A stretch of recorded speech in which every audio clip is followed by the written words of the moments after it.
Good evening. I am going to be in Dubai in the last week of February. My team wants to do an event between 24th and 25th of February. There are going to be two events, one on the 24th and one on 25th. Those desirous of attend the event, not only from Dubai, Abu Dhabi and Sharjah, but from the rest of Emirates, can contact my team at the phone number given below.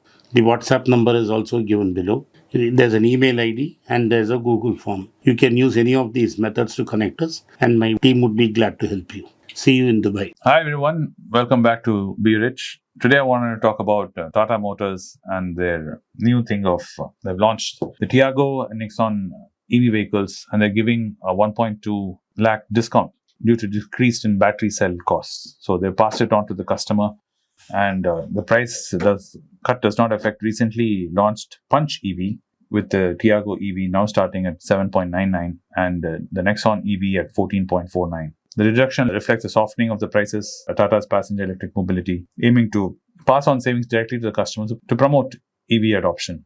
Tata is very famous for doing this when they can pass on benefits down to investors, pass on benefits down to customers. They definitely fork it out and they give it.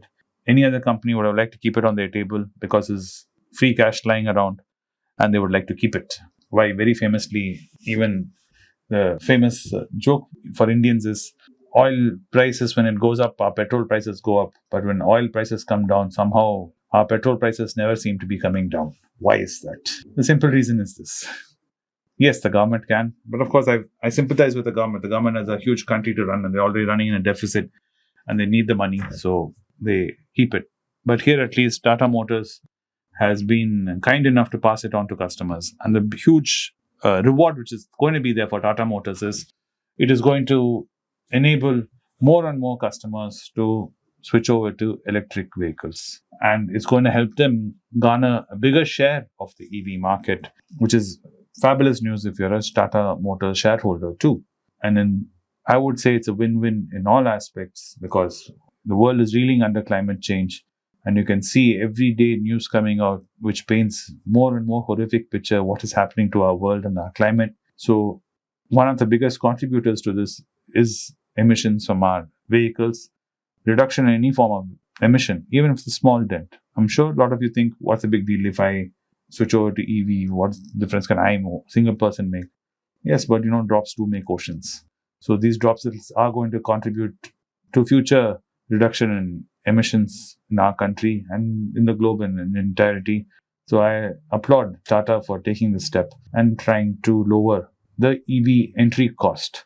And they've always done this historically. Ratan Tata's imagined project of Tata Nano.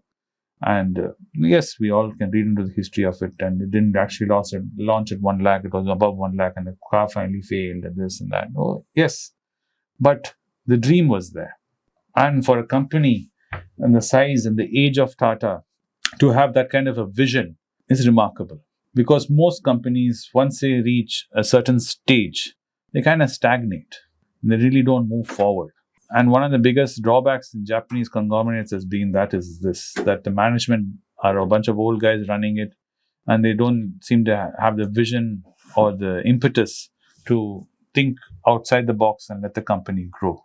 But Tatas are very different that way. They're the only conglomerate in India which has surpassed the value of 30 lakh crore, and it's not managed by a Tata family person. It is managed by N. Chandrasekharan. And he rose up in the ranks of TCS and led that conglomerate. And then through this professional leadership, he had exhibited to Ratan Tata. And after the fiasco of Siris Mistry, Tata trusted him to take over and he's doing a remarkable job. I would really be happy as a Tata family member. I would be happy as a Tata investor, the way he's steering the company and keeping the values of the 150-year-old company intact, these principles intact, at the same time venturing into new territories for this company and exploring new markets and new technology. The things he's trying to do with the new app is fantastic. What he's trying to do with Tata Digital is fabulous. And he's pivoting and moving the company in the right direction. In every single opportunity you see this, he gets. He's trying to create more value for investors and more value for the consumers of Tata. And in turn, it's helping the nation as a whole moving towards our youth getting better employment, and our country getting better. And as a conglomerate of that size, to think that boldly forward thinking is great. And it's great what he's doing. And that too, Tatas are visionaries in that too. Though they're an old company, you may say whatever you want. That is a very bold step. Imagine to hand over the reins of something like that to someone who's just a professional, who's not part of your lineage. That's how companies should be run.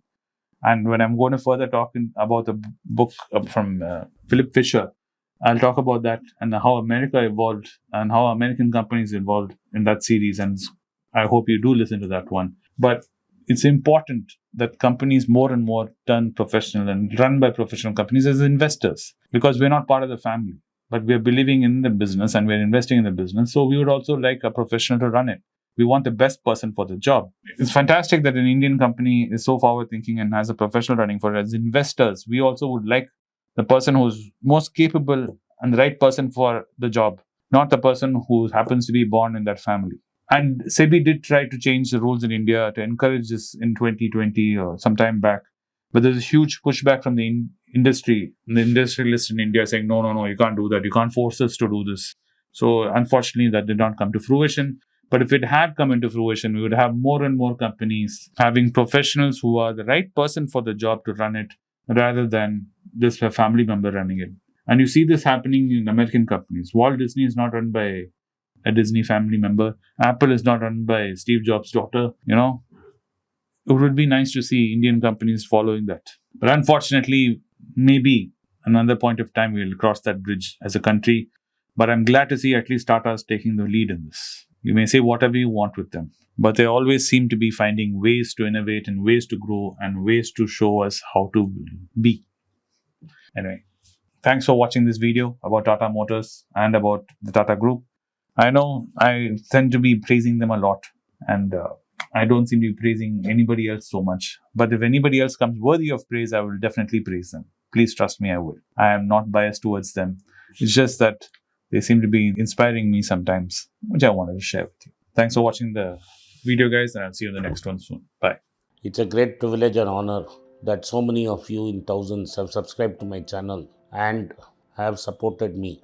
I have written 2 books in English, The Alchemy of Money and Ordinary Stocks, Extraordinary Profits. These books are published by us and are ready. If you want to procure a copy, send us a message to the WhatsApp number given below and my team would respond to you. If you want an Amazon Kindle copy, you can click the link below. Finally, those who wish to consult with me can send a mail to berichenglish@gmail.com. Once again, I thank you for your support. If you like this video, press the subscribe button of my channel, hit the like button and turn on the bell notification.